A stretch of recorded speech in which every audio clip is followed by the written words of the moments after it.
What's it like being able to continue, with all these guys that were with you then? What's it like being able to continue and continue serving with the guys that you went through this horrific night with? For me, it's I don't know really. Honestly, I think I hold those guys to a lot higher standard. I think they'll say the same thing.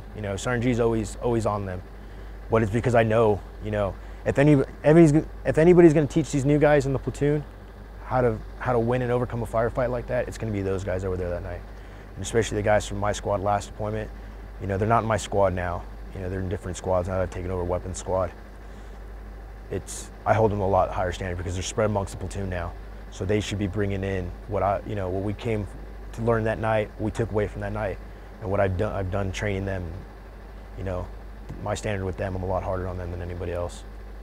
And what are, for example, some of those training points that you tell you guys that you learned from that night? The biggest thing I've always told my guys that night is fundamentals. Doctrine.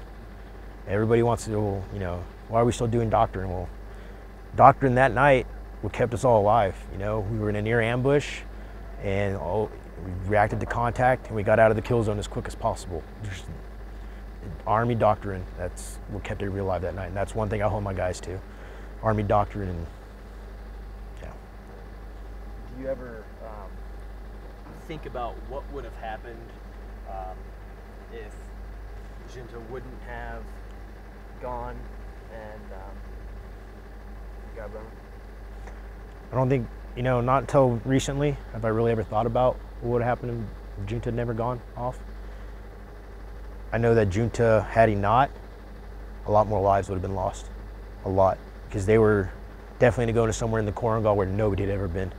And we were stirring at the Hornet's Nest with Operation Rock Avalanche, going further south into the Valley of Yakachina, and then coming out of there and going over to the Abascar. We stirred up the Hornet's Nest. We obviously made a statement with them, and they wanted to make one back. They would have definitely taken them to a lot worse place, and a lot more lives would have been lost. We would have been going to places we had no idea even existed, and nooks and crannies looking for people. So, there's no way we would have come out of that valley without Brennan. So we would have fought tooth and nail to find his body or find Brennan. Junta definitely saved a lot more lives that night. Now his family has her son back. Yeah, exactly. And now the Brennan family, and they have their son, their cousin, nephew. They have him back. They were able to bring him home back to Wisconsin and bury him right by home. We've since pulled out of the Korengal, which is a whole topic on its own for me right now.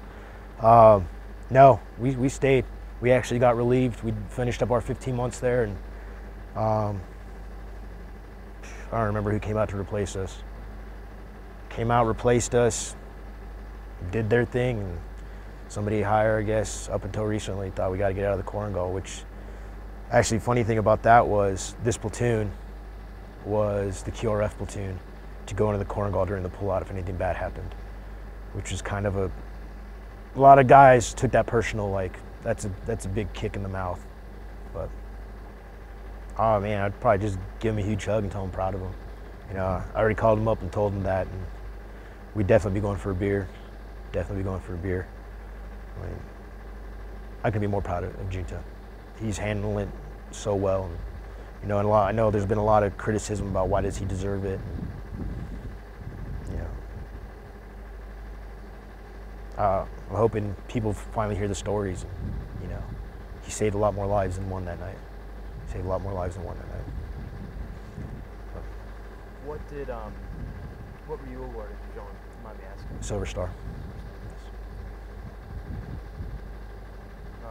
Between the two forces, what that was, yeah, it was 15, 20 guys, anywhere from 15 to 20 guys. Definitely they were heavy on PKMs, anywhere from 3 to 4 PKMs plus another 3 to 4 RPGs, because the velocity of fire they were laying down on us was ridiculous. It was an L-shaped ambush, and it couldn't have been anything less than 3 to 4 PKMs and 3 to 4 RPGs. But it was definitely 10 to 15, or 15, 20 fighters. Against what, your 6? No, we had about, I believe, in our platoon, about 19, 20 guys, Okay. 25, something Yeah. upwards to that. And then my squad alone was probably fighting anywhere from, 5 to 12 guys on our own. Yeah. So it was, Crazy chaos. yeah, it was a chaotic night. It was chaos. Chaos and a nightmare. That's one way I can describe it.